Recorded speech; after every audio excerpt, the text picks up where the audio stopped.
Hey everyone, here we are at that time of year again. That's right, it's almost New Year's. And what better time to reflect on the past year than now? 2022 proved to be quite the year for railfanning. While starting out rather slow, by the spring season things started to get rather interesting.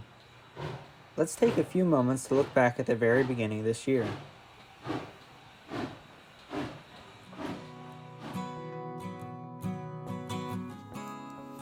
Okay, technically we're going to go back to the very end of last year.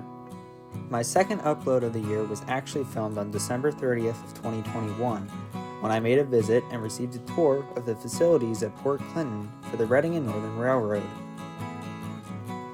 While I was able to see every facility at Port Clinton, the highlight of the tour was most definitely a tour of the steam shop.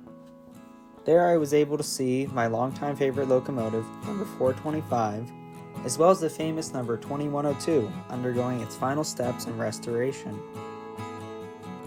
On the day of my visit, 2102 was actually receiving her first pieces of metal skirting, which was a clear sign test runs would be coming soon. For this reason, I held onto this footage until Reading and Northern published the implementation of skirting, which is why this video came out toward the end of January the following year.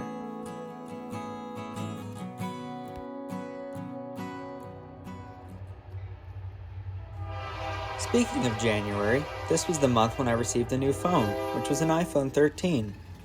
On a snow day toward the beginning of the month, I decided to test it out on the NRFF. My phone would then serve as my primary camera for railfanning until the end of the summer.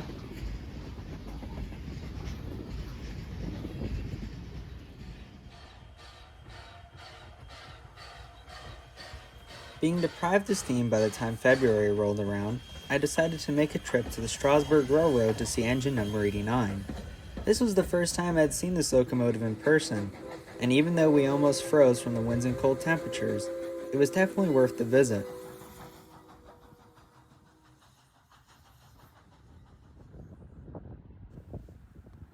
While I was in Strasburg, I also visited the Railroad Museum of Pennsylvania for a second time, allowing me to get enough footage to finish off my tour video of the museum.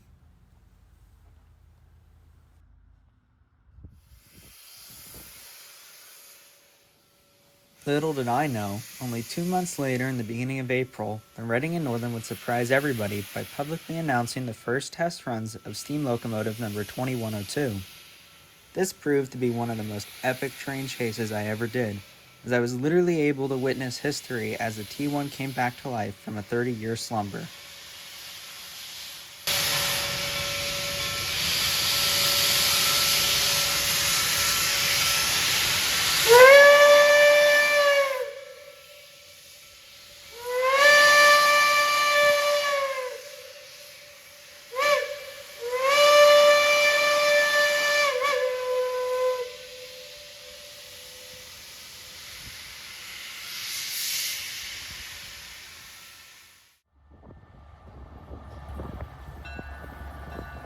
Around mid-April, I also made my way out to the Wanamaker-Kempton and Southern Railway, or WKNS, to see their Easter Bunny Express trains led by locomotive number 734. This railroad really has a lot to offer, whether you're interested in history or fun family experiences, and I'll definitely be returning in 2023.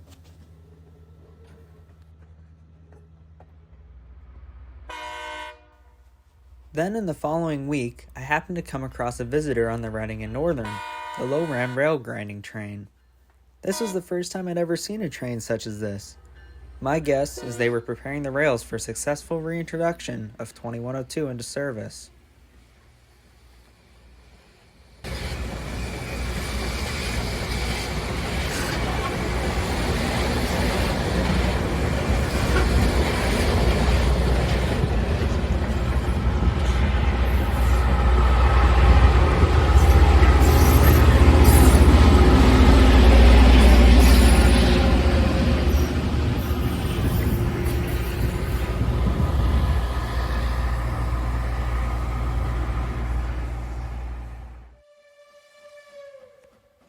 And it didn't take long for that to happen. While I missed the first freight test run of 2102 on April 26th, I was able to catch a second load test on May 20th, which featured 2102 hauling 99 empty coal hoppers and a caboose to Tamaqua, and also bringing back 50 loaded coal hoppers to Fort Clinton. It was an epic prelude to the upcoming Iron Horse Rambles, and I felt like I was able to experience a brief glimpse of the old days on the Reading. Speaking of the Iron Horse Rambles, a week later I was able to witness 2102's return to passenger service. On May 28th, she led her first passenger train in over 30 years, on the very first Iron Horse Ramble of 2022. While the crowds were nuts, it was worth navigating them to see history being made once again. At this point, I didn't know what else could top everything I'd seen. Little did I know, 2022 had a lot more in store for us.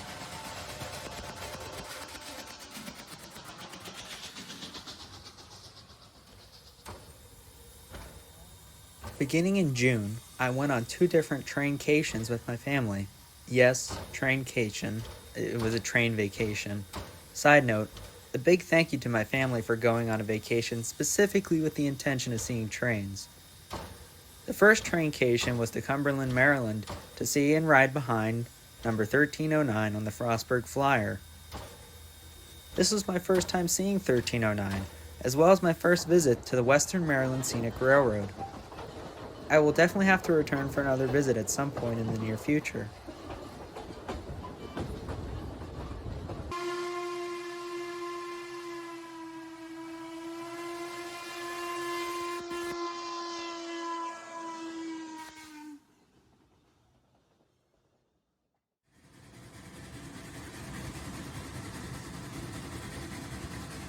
The next traincation was to Cass, West Virginia, to visit the Cass Scenic Railroad for the very first time.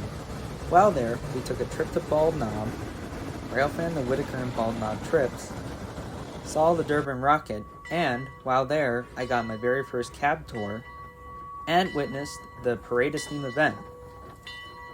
After this event, we also saw some rare trips on the Greenbrier line.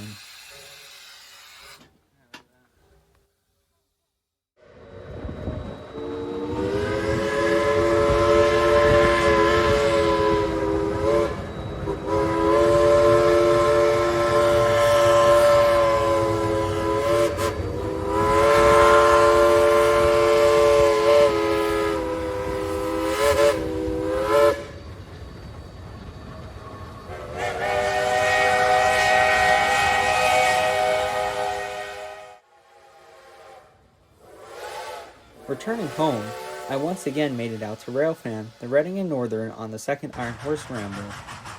This one proved to be extra special though, as once the train returned to Reading that evening, I was able to get a cab tour. Later that night, my father and I went out after 2102 as it was being taken up to Hawks to be turned around for the next passenger excursion. This was my first night chase, and the shot taken here happened after midnight. You definitely have to respect the Reading and Northern Steam crew for their significant effort on these steam trips.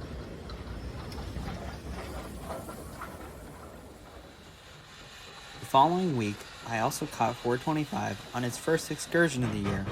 This was the Mountain Top excursion, which was chartered by the Rotary Club of Mountain Top, Pennsylvania.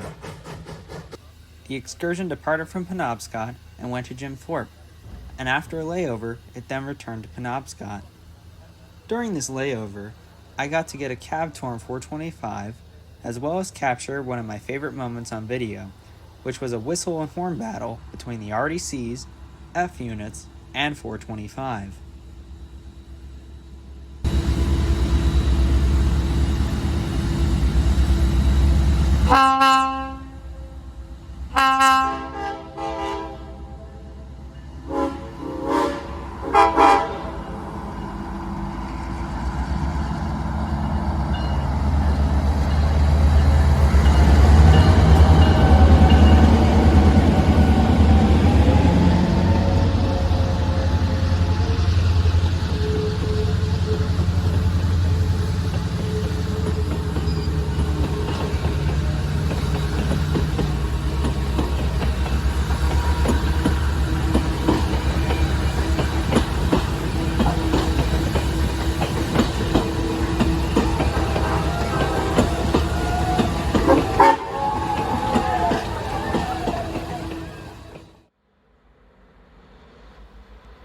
Speaking of the F units, this summer was the first time that they led the Lehigh Gorge trains, and between the second Iron Horse Ramble and the Mountaintop excursion, I was able to capture them at several points within the Lehigh Gorge.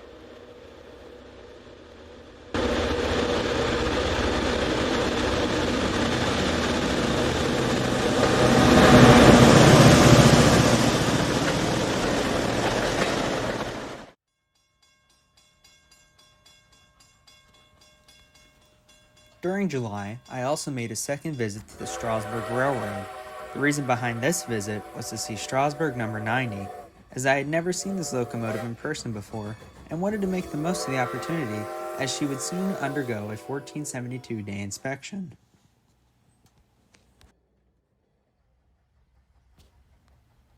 I was also able to see Strasburg 89 again. However, it sounded a little bit different this time.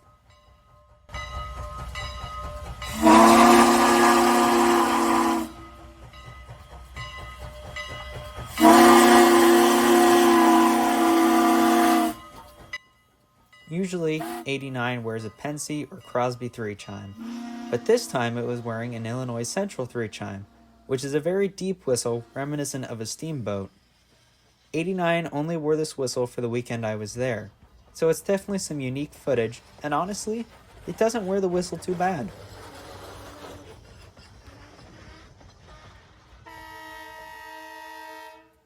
At the end of July, I found myself on another Reading and Northern adventure, this time on parts of the railroad I'd never been to before.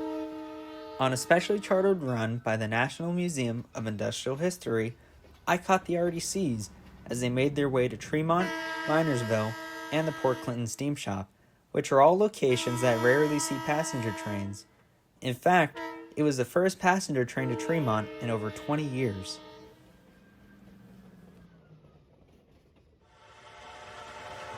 Then, in August, the Reading and Northern provided what was probably the biggest steam event of the year, a double-headed Iron Horse Ramble with both 425 and 2102.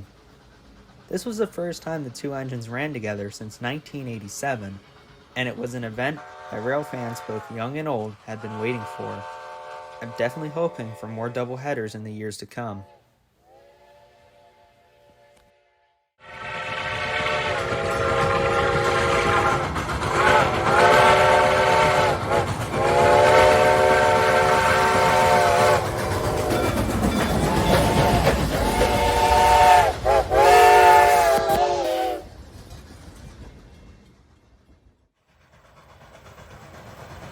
Based on the logistics of the doubleheader, 2102 was still facing south at the end of the day, the opposite way that excursion trains typically travel on the Reading and Northern. So what better way to turn her around than to haul a loaded coal train? That's right, it seems that at times 2102 would be used for regular freight service, such as this time when it hauled a coal drag from Tamaqua to Reading with Reading and Northern CEO and founder Andy Mueller Jr. at the throttle.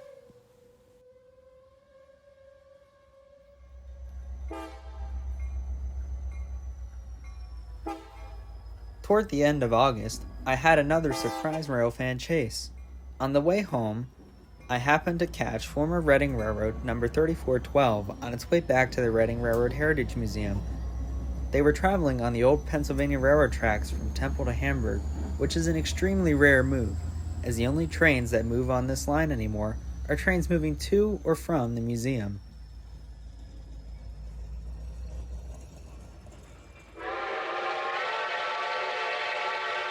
Once the Iron Horse Rambles were completed, 2102 was assigned to haul the Burr Day excursions out of Schuylkill Haven. These excursions proved to be special for multiple reasons. The first was that it was 2102's first passenger trains on the Schuylkill branch after its completed overhaul. The second was that it was my very first time riding behind 2102. And the third was that I was able to test out my new Rio camera for the first time, which is the Sony ZV-E10. I was extremely impressed with its quality, and over the following months of fall foliage trains with 2102 in the F units, I was able to learn its mechanics and improve my abilities in filming.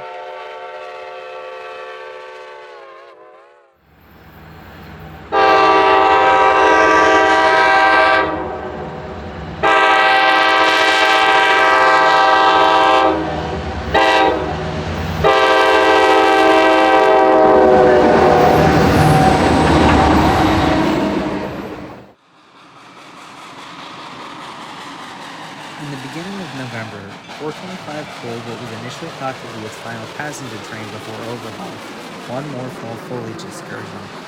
For this reason, I captured as many locations as I could manage safely, resulting in an extensive amount of footage from many locations I'd never got to before.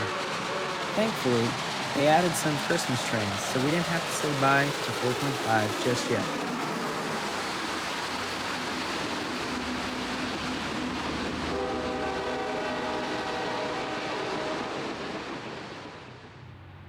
Also in November, I caught the NRPI, which was an extra sand unit train that took loaded sand cars to Pittston.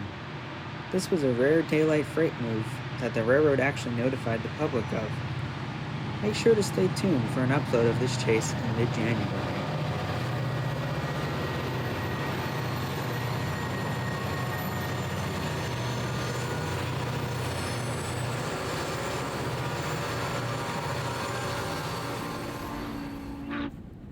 Before Santa came to visit the Reading and Northern, I had to make a visit to Strasburg one more time this year in order to see Norfolk and Western 611 haul some passenger trips. This year, 611 did several events, such as in-cab experiences, in-cab tours, and photo charters. However, I was only able to make it out for the public excursions. It was a very windy and cold day. However, my new microphone held up well by reducing almost all of the wind noise.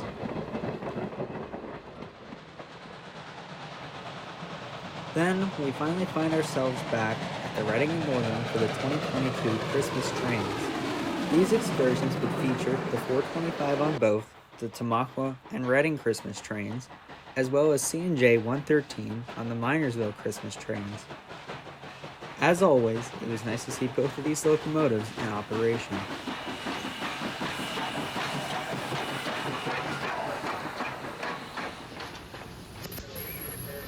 Before I had to say goodbye to 425 for its 1472-day inspection, I was able to secure a cab ride on one of the Reading and Northern Christmas trains out of Reading Outer Station. This was something I had been waiting to do for years, and I was so happy to be able to go on this ride before she had to go down for inspection. Stay tuned for an upload on this ride coming very soon.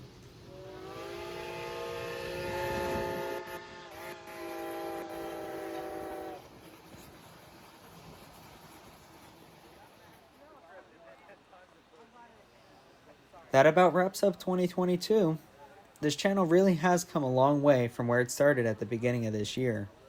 I've upgraded my video quality, as well as the way that I edit my videos, and I've been able to go on so many great adventures and meet lots of amazing people.